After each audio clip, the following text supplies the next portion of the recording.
Mohon maaf kami berjahuan beni keng tak akrab lagi. Keng keceleben. Cuma mau saya matiin tak saya itu namanya toleransi. Nah, makanya mendingan kula sing ngalah.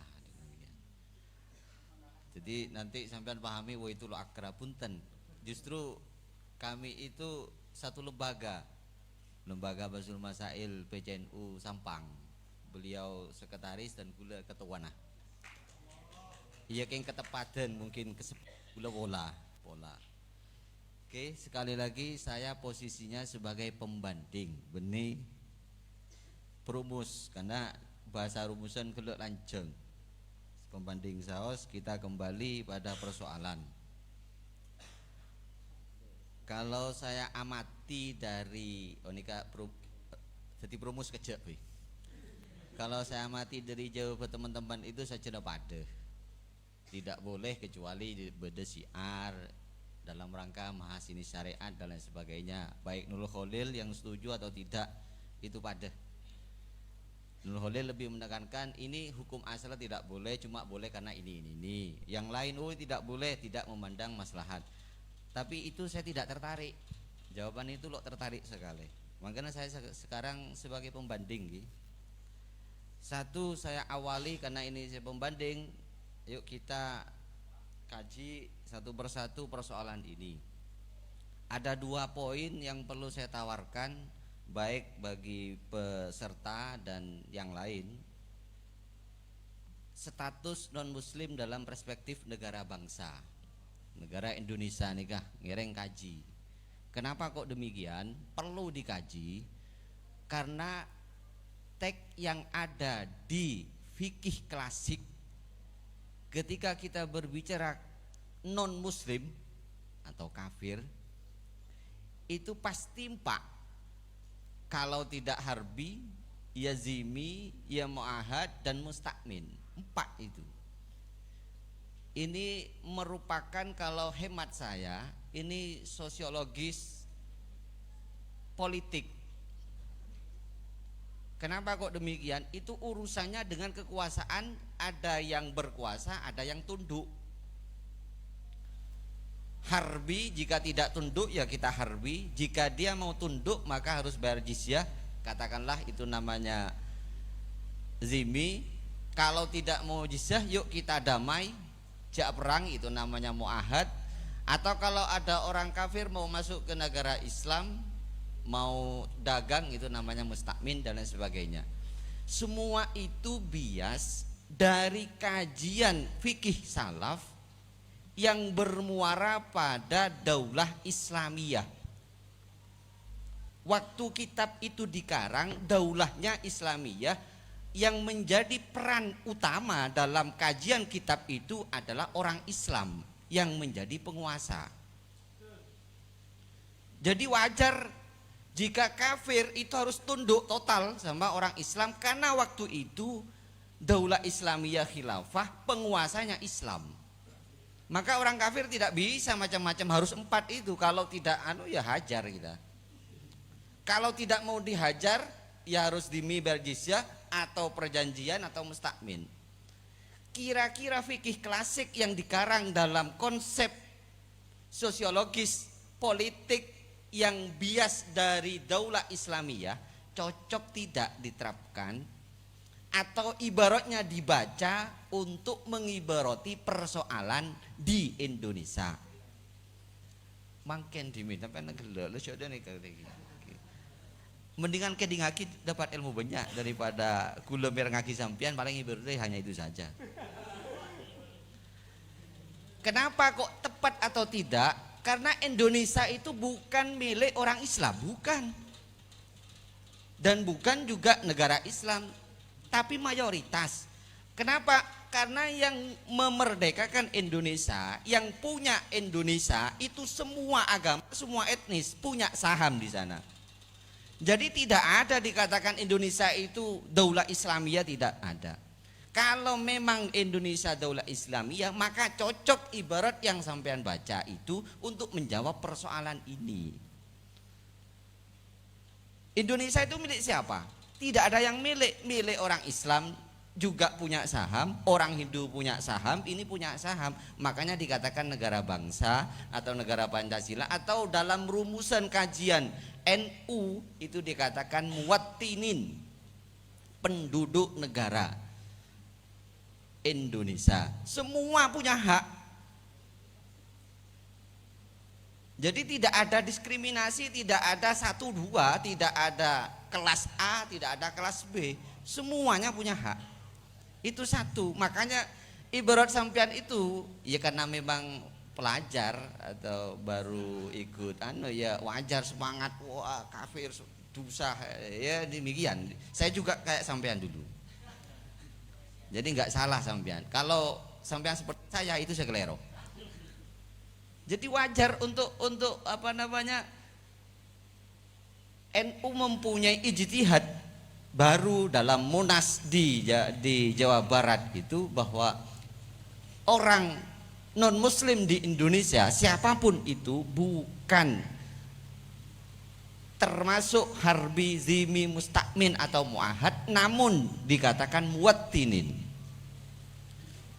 Kalau memang ada pendapat lain yang mengatakan itu harbi fi dhimati takmin, kita hargai, cuma tepat atau tidak. Karena harbi itu identik dengan orang kafir yang agresif, yang kapanpun siap menyerang kita. Lah kita apolong wireng non muslim sekancaan kerjasama biasa, itu saudara kita sebangsa dan setanah air. Makanya itu satu ya persoalan. Cuma gelak di Nurul Khalil katanya beda Husain, makanya saya minta, karena ini saya banding, saya minta ibarat dari NU katanya beda, dari fikih Islami katanya ada, bahwa orang kafir saat ini merupakan muwattinin, warga bangsa, tidak bisa sebagaimana juga diungkapkan oleh Bapak Prumus barusan. Menurut Gus Koyum tidak cocok dikatakan harbi, tidak cocok. Ini semua memang kalau kita pakai logika, cocok.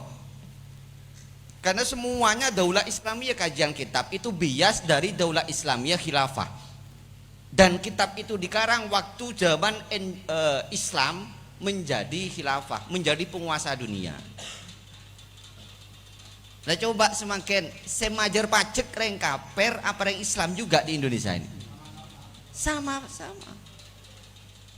Andaikan orang Amerika ke sini paling bayar visa.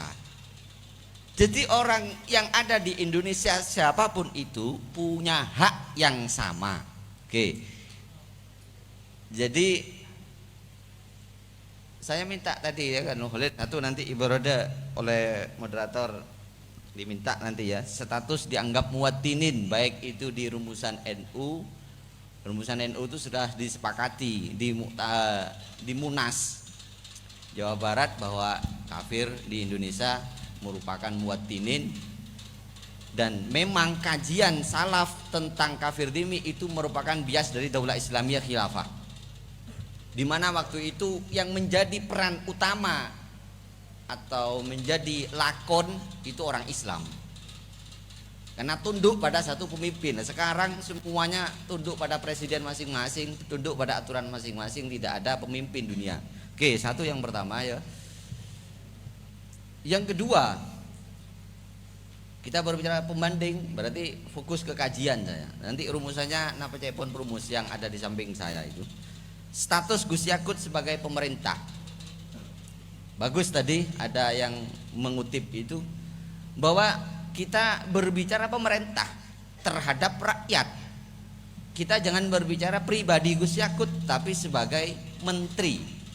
Berarti pemerintah. Jika pemerintah, tugas utama pemerintah itu apa? Membuat adil pada rakyatnya dan memberikan hak penuh pada rakyatnya. Ketika berbicara hak penuh, maka apapun komunitas rakyat tersebut, apapun status rakyat tersebut harus mempunyai hak yang sama. Kalau kita pakai kajian itu, maka sebagaimana dalam ibarat di fikih Islami itu, tugas pemerintah adalah diantaranya wa isolul kulli dzi haqqin ila haqqihi, atau al-faslu bainal mutakhasimaini, dan ta'adul sampai ila angkol itu. Maka mestinya pernyataan Gus Yakut itu bukan dihukumi boleh tapi wajib. Bagaimana pernyataan Gus Yakut yang berstatus sebagai Menteri Agama dengan berstatemen melindungi warga Indonesia sekalipun status agama lain dan memfasilitasi, maka hukumnya wajib. Kan demikian kalau dia berstatus sebagai negara. Sehingga ibarat-ibarat sampean itu saya 2 jam gila sayangi di ngaki sejam itu ya agak ada napah dari kegula ngiding lagi. Itu cuma saya sebagai pembanding Perumus dan pembanding sampean. Nanti biar sampean dengan Perumus, saya pembanding. Kalau memang Gus Yakut berstatus pemerintah, wajib dong mestinya. Lah kalau pemerintah itu mendiskriminasi, yang Islam dipersilakan membangun masjid ini, sementara yang kafir tidak dipersilakan atau bahkan dipersulit untuk membangun, berarti zalim, haram justru pada rakyatnya. Sementara Gus Yakut tadi dikatakan bahwa pembangunan tempat ibadah itu ada regulasinya. Berarti dalam hal ini Gus Yakut hanya menjalankan amanah undang-undang. Bagaimana hukumnya negara menjalankan amanah undang-undang? Ya wajib kan. Akhir kan lucu dikatakan boleh dalam rangka bermaslahat atau haram tidak boleh, lucu itu. Ibarat sampean jadi kelebun, pas itu ngemak guys itu ngebajingan. Sampean tak adil kebajingan, pakun kelero. Sekalipun bajingan tetap kudu adil. Kan demikian. Lah itu sekedar pembanding. Sekali lagi saya bukan perumus, pembanding. Saya silakan ke moderator. Terima kasih kami sampaikan. Ini yang kami pahami sebelum ke rumusan itu dari pihak Marer menawarkan kita mengkaji non muslim dalam sudut pandang negara berbangsa di Indonesia. Ini kalau dalam masalah yang 4 tadi itu dalam kajian daulah Islamiyah seperti Muahad, Harbi, kemudian